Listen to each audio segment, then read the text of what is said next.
just want to be in anything Pokemon. That would be like one of your bucket list items of being a voice actor. I showed up day one for the recording and I still didn't know she was the lead. And Lisa was like, okay, so you're gonna be the lead on Pokemon. I was like, excuse me? It was like an energy with Roy that is very much, I think, the energy I would feel if I was in the world of Pokemon. Loved Misty's Togepi so much. I wanted a Togepi. Specifically Misty. Specifically You're gonna I won't steal accept any Togepi other from Togepi. Misty. You're watching convention coverage.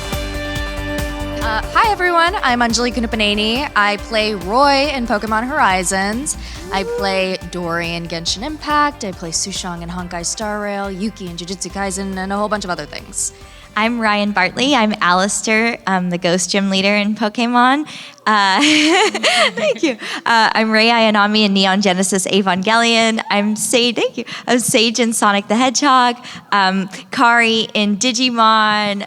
Komugi in Hunter x Hunter. Makomo in Demon Slayer. Shoko in Jujutsu Kaisen, and lots more. And you guys can feel free to ask us questions about any of the things that we're in. It doesn't have to be Pokemon. Hi everyone, I'm Alejandra Reyoso. I'm the voice of Liko in Pokémon Horizons, as well as Smoliv, Doliv, Arboliva, anything that's an olive. I'm Saifa Belnades in Castlevania, Flora in Winx Club, Chata, her little pixie, Dawnbreaker in Dota 2, and a bunch of other stuff. So same, any questions? I think I forgot to say Alchemy. I'm also Alchemy. Ryan Bartley is the CVS receipt of actresses. I also forgot to say Pom Pom Purn and Hello Kitty, and I feel I have to say him. And if you have any other Ryan Bartley roles that you know forgot, you can remind her. What's it like being part of the new generation of Pokemon and such? I mean, it's amazing. It feels like a huge responsibility because we're also a part of the generation that grew up with it and grew up loving Ash and loving Pokemon and loving the whole franchise. I collected cards in the 90s. I still have my binder from the 90s. Same. And I found an unopened base pack in there. I have that one was too. just like it was in the like the sleeve in the front of the binder, and there's got that whole thing slabbed, sealed so that it won't deteriorate anymore. But it was incredibly exciting to see like an email come in with a subject line that said PKMN. And I had been taking some time away from acting for a little while, and I saw that come in, and I was like, oh, I have to audition for this. Like, I can't pass up this opportunity. But I just wanted to be involved with the franchise in any way. I was like, if it's a one-off character that shows up one time and is never heard from again, that is totally fine. I just want to be a part of this. And I almost did an audition for Liko, who I play on the show, because the audition showed up and it was like a due end of day today sort of thing, and I was not home, and I wasn't going to be able to make it back by like the 5 p.m. deadline. And I kind of threw a Hail Mary, and I emailed Lisa Ortiz, our amazing director, who's the casting director on this, and just asked if I could potentially get it in by that evening. Like, I can get it in tonight, I just can't get it in by 5. And she said, that's totally fine. I'm going to be listening to auditions all weekend. Just get it in. And so I'm going through all these PDFs and trying to get this all down and recorded. And I almost didn't make it to Liko because she was the very last page in this PDF file. And I was trying to make it in by the deadline that had been extended. And I just barely saw her at the end and thought this might be a good fit. Had no idea that she was one of the leads of the show. I thought, she's really cool. Maybe she's in a couple of episodes and that'd be great. And it just worked out. So to answer the question, it's incredibly exciting and so grateful to be a part of the show and working with amazing, amazing actors like Anjali on the show, and like Lisa Ortiz, who is just a legend, especially in the Pokemon franchise. But yeah, Anjali, what's it been like for you? It's hard to follow that up. That was such a beautiful story. No, it's absolute childhood dream come true. I think I grew up with Pokemon as well. Like, I watched everything. I remember, there was at no point when I was playing Pokemon Diamond on my cousin's Game Boy that I was thinking, I'm gonna be in this show one day. Did not occur to me whatsoever. And even once I started acting, I was like, there wasn't any realm of possibility that I thought well, I don't think any of us saw the shift coming of, wanting to see new characters take on this world, see new protagonists leading these stories. And so I didn't ever imagine being in this specific spot. I was in the same position where I was like, I just want to be in anything Pokemon. That would be like, one of your bucket list items of being a voice actor. And I thought I had already achieved it because I got to play a small role in Pokemon Journeys. I got to play this character named Danica, who I had so much fun with, and I was like, okay, bucket list item achieved. I'm good. I'm set. Pokemon achieved. There's nothing better. There's nothing cooler. There's nothing, I was like, this is it. I've made it.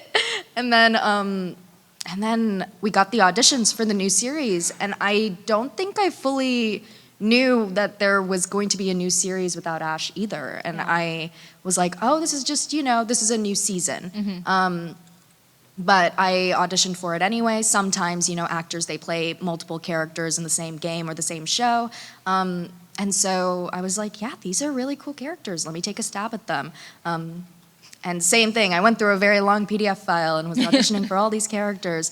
But I loved Roy. There was like an energy with Roy that is very much, I think, the energy I would feel if I was in the world of Pokemon, which is just this like abject awe and fascination and excitement for everything around me. He grew up on an island. He's getting to see the world for the first time. I'm getting to see the world of Pokemon for the first time through his eyes. It's so exciting. And so that was, I vibed with this character, and I was like, this is so cool. And so when we got to like a stage of callbacks and eventually being offered the role, truly dream come true. Did not sink in. Maybe still hasn't sunk in. I don't know. It's been like a year or some change, and I still don't know if it's fully processed. But just, yeah, truly childhood dream come true. Yeah. And if you don't mind me answering as well. Alistair comes in very late in Ash's journey, like within the last season and a half. So it's a very recent thing for me as well. And I grew up like a massive fan of the Pokemon franchise as a kid. I found a box of random things that I had saved at my parents' house, and I had the French fry packets from Burger King, like that, like with Pikachu on, like the little paper things that have Pikachu on it. I collected everything. It was Pokemon is my first love for sure. It's the biggest. That and Hello Kitty, which is mind blowing that I got to be a part of both franchises. That's it. Like I could retire today and be like, I did it. Like that was truly the end goal. So Alistair, he's kind of othered because of his connection with Pokemon. He's bullied and he's made fun of, and he doesn't really trust or get along with other humans so much. And I was actually made fun of as a kid for liking Pokemon, because at that time it wasn't cool yet to like anime or Pokemon. You guys remember how it was in the early 2000s and the late 90s, and especially as a girl. It was really weird to like Pokemon, and Alistair calls himself a weirdo. Like that's his whole thing, and it's because of his, connection to Pokemon that he feels ostracized from, other people. And I totally felt that as a kid, and I really, truly, like I very vividly remember like a lot of instances of people kind of looking at me weird or saying things that like specifically because of my love of Pokemon. And I had this rolling bag. It's so weird because I saw the rolling bag at another con, like for sale, like a vintage item. But some of you may remember. Yeah, some of you may even remember the rolling bag. It's black and it has like a bunch of Pokemon all around the sides, and I think Ash on the front. But yeah, and I had like all the Burger King toy, like all of the keychains all over it at once, and that was my backpack in like whatever 3rd grade or 4th grade or whatever it was. But yeah, it's interesting because now you have a generation of voice actors who have gone on to achieve other dreams, and they're at the top of their game in every way, but it started with Pokemon. Like that is the thing that got us all hooked. That was and kind of secretly is always like kind of our main goal. It's like we all, like we have all these other dreams and we're chasing all these other whatever, but it comes back to like we all kind of were really into Pokemon. It was just our generation. That's just how it was, you know? And so it's really, really been special for, honestly, like, pretty much the entire cast is like kind of in shock that we're in Pokemon. Like, and I think that's really special. Like, I think that's a really cute thing about the millennial generation and the you know, the Gen Z voice actors is like we were the audience. Like, we were the '90s babies that were obsessed with Pokemon. It was our childhood, and like to get to grow up to be the actual voices of Pokemon trainers was like, we're all dead. We're all just like, we all just faint. Like, it's just the coolest thing any of us have ever done. And I do feel really honored to play Alistair specifically. And also, Casey Mangelo, who plays, in my version of Evangelion, Casey is Shinji and I'm Rei. And Casey also plays Alistair in Twilight Wings, I think. So we now share a role, which is really special. So there was like a lot of different random reasons why playing Alistair was particularly poignant to me and meaningful. But truly, like, we can't say enough how honored we are to be involved with Pokemon in any way. It's always going to go down on all of our lists of like major life achievements. You know, we're kind of all in awe that it happened, and it's just a really beautiful thing. I'm just so proud of like everyone that got to be a part of it, and I'm stoked for the people that, you know, it's going to continue to go. There's going to be more trainers, hopefully. So there's, you know, hopefully more and more of our friends will get to experience that joy as well. And just tagging on really quick to the end of that, that feeling of like, we're the generation that grew up with Pokemon as it was, and now getting to see like kids and a lot of kids that have come up to us and talked to us in the last few days that we've gotten to meet who are watching Pokemon Horizons, and they're getting to grow up with that. It's so cool. Oh my gosh, it's so cool. I stayed up, I remember, I don't usually do this anymore, but I stayed up till midnight, like the day before it dropped, my episodes dropped on Netflix, and like, you know, watched it as soon as it aired, and I took pictures, and it was just very surreal to see my voice coming out of a character that was talking to Ash Ketchum. Like, that moment alone was like mind-blowing. And then at the time, the best friend of Ash was played by Zeno Robinson, who is one of my childhood friends. We met in a children's voiceover class when he was like a tween, like literally like 11 years old. So that was... that's one of the most surreal moments in my life, to see like, oh, it's just me and Zeno talking to Ash. Like, it's like, what is happening? Truly a dream come true. I'm going to tack on to that real quick, just because Zeno and I also met in a VO class. Yeah. This later is crazy, in life. guys. But Zeno plays Fuecoco on Horizon. He does. And our Rotom phones. So Yeah. it's we all share a Zeno. He's always with us. What? We all share a Zeno. A Zeno. Yeah, the Zeno that I had, what was his character's name before? Go. Go. So it was, you know, Go before he played a Pokemon. Or maybe he played Pokemon back then too, but not for Coco. So thank you. Thank you for being part of Pokemon and the new generation. Hope you continue being part of it. Thank you so much. For Alejandra, and what her current favorite moment playing Liko was in the anime. Truly, the first day in the studio working on the first episode of Horizons was surreal. And I think Anjali kind of talked about this a little bit and touched on this point. But right at the very beginning, when Liko gets on the bus, and the bus comes out of the tunnel, and you're in the Kanto region again after so many years, and there's like an Onyx outside, and there's all these like Gen 1 Pokemon just out in this field, and Liko's looking at it for the first time. She's from the Paldea region, so for her this is totally foreign. But for me, and you know, like Ryan and Anjali have been saying, growing up in the 90s and having Pokemon as a kid, to have the moment where you are the trainer who's sitting on the bus looking out the window at these Pokemon from the Kanto region, and it's like, is this real life? I can't believe that I get to do this, and I get to go to work, and they're like, yeah, so you're gonna be going to Indigo Academy, and you're gonna get out the bus in the Kanto region, and you're seeing all of these Pokemon that you grew up with, and it's like being a kid all over again. And it's so special to experience it through Liko's eyes, because Liko has such a rich inner life, and we get that because the show gives you access to her inner monologue constantly, which is kind of a new mechanic for the show.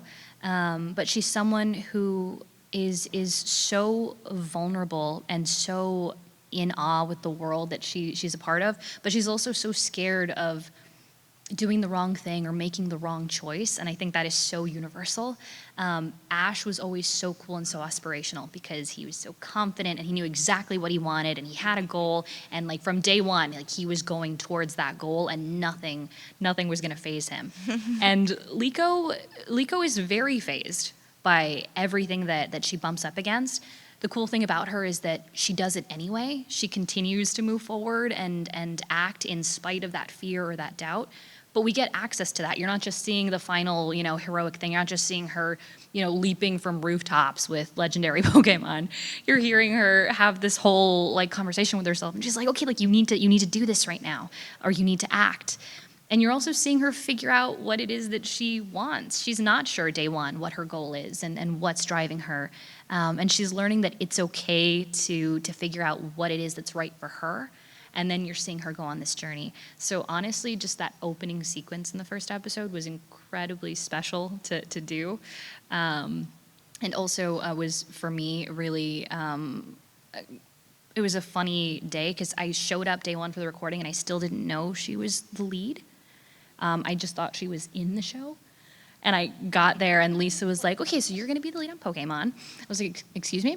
And like I was so excited to be on the show, and then that's where like you feel the pressure setting in. But once it was rolling on the screen and I got to see that, I got so caught up in all of that childhood nostalgia, and I really got to go on that journey with her.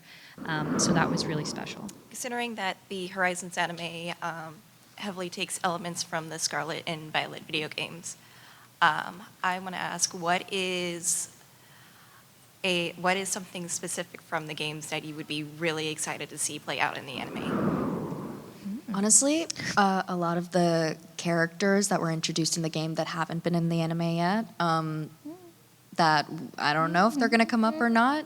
That's an interesting question. But there are some that I'm really excited about that I'm like, I really hope they animate them. I really hope our characters get to meet them.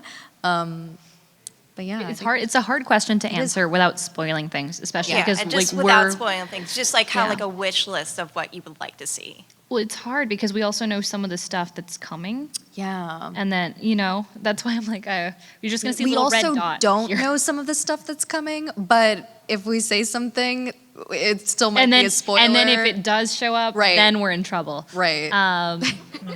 So we are seeing a lot of the places and characters that we've seen in the game, and I hope we continue to see that. yeah. Some of you guys voice actual Pokemon and not just like the humans. So I'm wondering how like you do your lines. Do they just like have the names written out? How are you coached to say them? Stuff like that.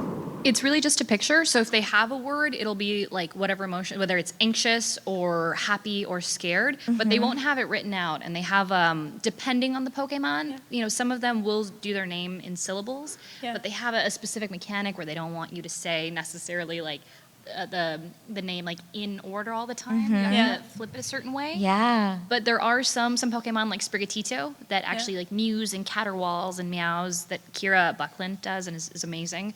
So it depends on the Pokemon. But generally, we're getting reference from the Japanese performance, so we try to honor that as much as possible. Okay. And yeah. I made myself a cheat sheet. So when I was cast as Alchemy, I wrote out on a piece of paper like all the different versions of how you could mix that act. Like Alchemy, like I wrote it out because I was like, I'm gonna forget like all the different ways you can mix this word up, and because it is basically improv. Like you're just given like a reaction, like a vibe, happy, sad, Okay. and then you have to be able to be like, whatever you want to say. And you can lean on the Japanese version if you want, or sometimes it's very different and you have to kind of Like make honor it up the on your own, picture. Yeah. as long as it fits the flaps. But yeah, so I kind of made before I had my session, I thought about it and tried to think about how to make that work. But it was tricky, yeah. Thank you. Thank So you. if you were a gym leader, what would your type specialty be? I think it's really cool that I got to play the ghost gym leader. That's just a very rad type. I probably would be fairy type or something, like based on just me. But I actually really like that I got to do the ghost thing because that's just so much, honestly, very much cooler than I am in real life. So I would like to aspire to that, but I would probably be like water. Oh, I love water too. Like just in general, I'm a beach girl. So I'm the same where I would want it to be ghost, but I feel like maybe psychic for me. I don't know. psychics are so cool. Yeah. Or maybe normal. Maybe normal. I probably would also be a fairy type trainer because I've played like 4 or 5 fairies at this point across different like Things. franchises Yeah. and shows and properties and like games and animation. So I think the world is telling me fairy type trainer. I think that's the Signs are feedback there. I'm Yeah, getting. the vibe. Yeah, that's the what you're vibe. putting out. I was in a session for a game and I had been cast as a fairy, and the writer was like, "So I was looking at your filmography, and this seems like a pattern. Yeah. Like I feel like we do your a lot of typecast. fairies. Yeah, so there you go, typecast. I'm a fairy. So probably fairy types. Yes. Thank you. Thank you. I don't, maybe you and I are like team gym leaders. Maybe it's a gym where there are 2 trainers and you that have would to be battle very both cute. of us All the at the same fairies. time. Yeah, exactly. What Pokemon would you like to see receive a Mega Evolution, and what would you want that to look like? Well, Alchemy already has I'm one. gonna say, and yours is really cool. Yeah. Oh, that's true. That's a Gigantamax. We're talking Mega Evolutions. Oh, that's a Thank really you like for like the that. Charizard. You're our Charizard. Professor Oak for the day. Excuse me. In Be our camo. fact check. Yes. Oh, that's a really good question. Ooh. I mean, at this point, any of the Paldean Pokemon, Yeah. just to see what a Paldean Mega Evolution would look like. A Mega Evolution Smoliv. Maybe like Horsey. Yes. Yeah. Horsey. Very. Are we going for the tiny? Yeah, Well, I just think like that the one's idea cute. of like the tiny Yeah. cute ones Yeah. having a Mega Evolution. And all my favorites are the tiny cute ones. I like that. I like Smoliv. Smoliv. Yeah. Just if you make Smoliv cry, Smoliv goes Mega Evolution Smoliv. And floods you out. Yeah. Just olive Alice in oil Wonderland. everywhere. Ooh. Yeah. It's very slippery situation. What is your guys' favorite legendary Pokemon? Rayquaza. I was gonna say we're Yeah. about I to give mean, all of I the think that's the biased correct answers. answer. What about Terrapagos? Oh, I like that one. That's the turtle? That is- I like that one. I love Yeah. Terrapagos. Terrapagos. I think I'm Terrapagos gonna is go so with the cute. turtle. Yeah. I There are a love lot of turtles. really cool legendaries just in the Pokemon universe. Going back to Gen 1, like all of the legendary birds are really cool. And it's kind of like it's like having the evolutions, you have all the different versions. So I do love like the Gen 1 legendaries, but currently Terrapagos is super cool and really cute. Yeah. So From the previous, one of my favorite of the Pokemon movies was the one that featured Latios and Latias. Oh, So- that's my favorite Pokemon movie. Yeah. Really? Yes. Oh my gosh. No, it's never anyone's favorite Pokemon movie, and it's underrated. Perfect. Thank you. Thank you. I am an Ava fan. Okay. Oh, thank you. So I guess this question is targeted for you, but you guys can answer as well. But if Rei Ayanami had a Pokemon, what would it be? And if you have like a favorite Ava character, Is it ironic if I say ditto? Oh man, I always think of that one with all the rays. You know that image Yes. with all the rays lined up. that's really good, actually. And then you asked if I had a favorite Ray. or if either of you guys Ava also character. like are I mean, Ava fans. my favorite character, and Ava is Ray. Well, then I guess it's Ray. I was, yeah, has to it's be. I guess definitely Ray. That's the correct answer. And I think Ray could also have a Pikachu because then you could just have it double team and you'd Oh still my have like all gosh. the Rays and all the Yeah. Pikachus. Such a So cute smart. question, though. Thank you. I'd love to see her hanging out with some dittos, especially the blue dittos. Oh, The shinies. yeah. Yeah. Shiny That'd be Dittos. very cute. They match her hair. Thank you. Ray's Thanks gonna be for the new watching Duplica. Ava. I I appreciate Ask that. if you could have any Pokemon, which would it be? Like, however many, 1, 2, a whole team. Oh. Which Pokemon would you want, like in real life? I would want Mew, but that's that's aiming very high. I would want a That Vulpix. might be a little high maintenance. Oh, you're right. But I would still I want one. fear. I would want a Vulpix. Like just one or a whole team? Or was however it? many we want. all of them. If you could I however would many, want then a it's- Poliwag. Poliwag is really good. What's his name? The Whirl? origami guy. Polygon. I would want a Oh, Polygon. Porygon. Porygon. Porygon. Porygon. Yeah. I would want a Porygon. Eevee's a good one because you have so many possibilities when Eevee evolves. But obviously, my answer is always going to be Smoliv for everything. And then I really loved Olive, so then I could evolve my Smoliv into a Dolliv. But I would miss the panicked look in Smoliv's eyes. I loved Misty's Togepi so much. I wanted a Togepi. Specifically Misty. Specifically Misty. You're gonna I won't steal accept any Togepi other from Togepi. Misty. This is a kidnapping. No, I wanted Togepi so badly as a kid that I think I have to answer Togepi. Also, Ditto would be very cool. Ditto would be cool, but that would also be high maintenance because you'd be like stressed. You don't know what, I mean. He's so cute just as himself, though. Yeah, I know Hatena freaks some people out because of Hatena's evolutions, but Liko has such a sweet Hatena and they have such a great relationship. I think I would love to have... Specifically Liko's Liko is Hatena. That's another kidnapping that's happening. Oh, no. I also really like the little hedgehog. What's his name? Porcupine. Porcupine. Yeah, Shaman. Yeah. Oh, yeah. The porcupine. Yeah. Yeah, I like him. He's got cute little flowers. No one said Pikachu. Well, that's a given. We all want a Pikachu. Yeah. Pikachu is like... All right, thank you. Thank you. What is your favorite Pokemon? Mine is Mew. That's a good one. It's a good one. I mean, I won't say Fuecoco. Actually, Lucario. My second favorite movie featured Lucario. It's a great movie. But Lucario, I think it's because Lucario could talk. But then I'm like, shouldn't it be Meow? Then you can make Mewtwo, Meow. Yeah. Mewtwo, Meow. There are other options. But for some reason, Lucario I always thought was so cool and like was so loyal to its trainer. And I just thought that was such a good movie. Lucario. In the original 151, I really liked Vulpix, and so it was always Vulpix up until very recently, and I really love Smoliv. And everyone always asks if it's because I voiced Smoliv, but that was before, because obviously we had the games before we were working on the show. We knew Smoliv was coming. I immediately fell in love with this very tortured-looking little olive. So it's definitely Smoliv, and our director and our sound engineer knew that I really liked Smoliv. And so when they cast me in the role for the evolutionary chain for the three of them, they told me in studio, and our engineer, Austin, who's amazing, was like, okay, there's a really big surprise. I'm not supposed to tell you, but Lisa's going to tell you. And Austin is a very serious person, so if he gets excited, I know it's a big deal. And then Lisa came in, and she was like, okay, so we're going to have you voice all of the olive Pokemon, so you're going to get to voice Smoliv. So that, for me, was super cool, because I'm getting to voice my favorite Pokemon. So besides anything from the Tailmon evolution line, what is your favorite Digimon? Well, not a lot of people know this because I don't think I ever announced it online, but I play Burpmon, who just speaks in burps and kind of looks like Jigglypuff. So I like Burpmon. I also really like the trash guy, Trashmon, I assume his name. I forget his name is. Yeah, and the Scarecrow guy. I like the Scarecrow guy. So yeah, those are my answers. But I got to go with Burpmon because he looks like Jigglypuff. He's cute, and I got to voice him.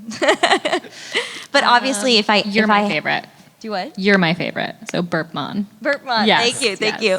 Anything Ryan Bartley. Yeah, if you let me say Gatomon, I would say Gatomon. Okay, Yeah. Do you have a favorite Digimon? I don't know. Guys, It's been a never long watched time. Digimon. Oh, okay. I know. Well, then I'm just say severely Gatomon. lacking in Just say Burpmon. It is Burpmon. It's been forever, but which one, because it's been years for me, which one's the one that looks like a cactus? Yeah. Yes. Yeah, Togemon. Thank you. Yes, thank you. Yes, so that's my second favorite after Burpmon. Thank you. All right, thank you. Thank you.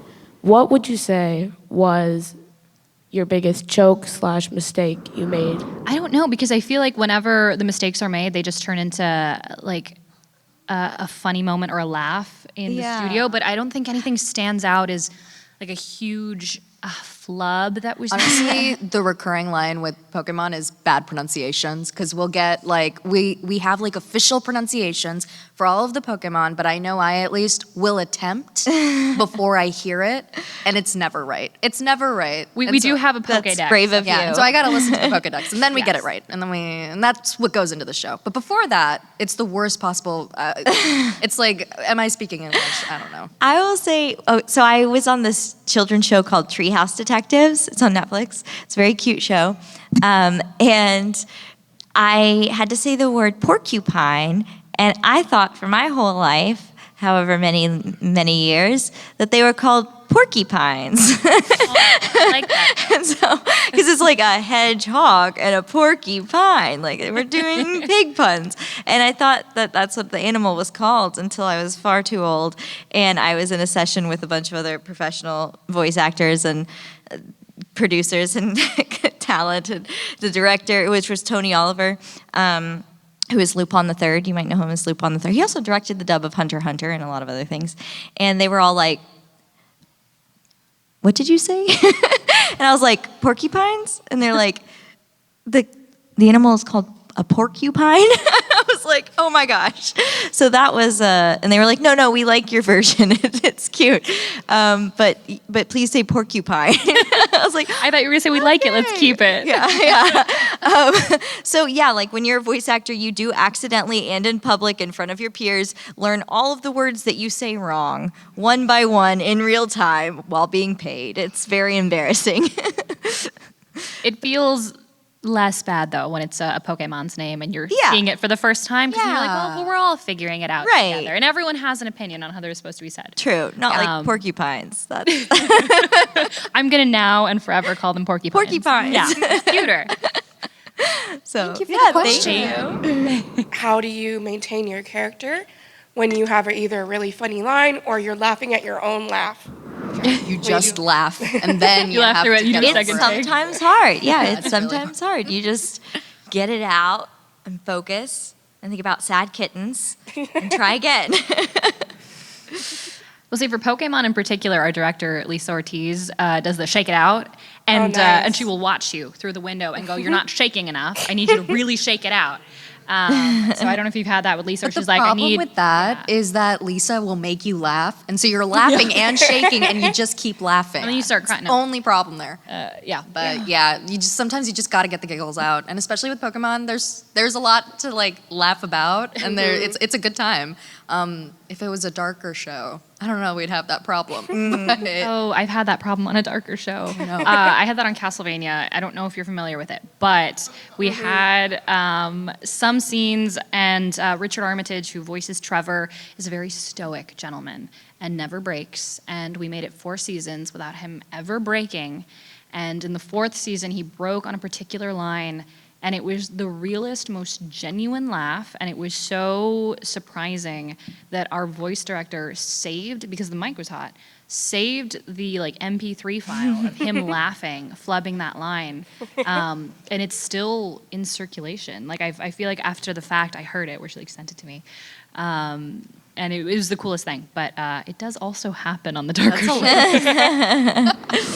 Thank you. Thank you. What was your favorite role to voice act? I think mine was Rei Ayanami, but it was also very emotionally challenging, stressful. Mine's a tie between Roy in this show, which is such an exciting, happy-go-lucky, like really wonderful, like great vibes, and then a show that was horrific and like dramatic and depressing, which was the show called Heavenly Delusion. I played a character called Kiriko. Thank you. Very different characters, but both just have been so wonderful to play. Yeah, it's always so hard to pick. I'm gonna say Liko on the happy and bright side, and Saifa on the gothic horror side. Nice. Saifa Belnades. You gotta pick the light and the dark. There you go. Balance. All things Thank should you. be. Thank Thank you guys for Here. coming. Thank y'all for watching Pokemon.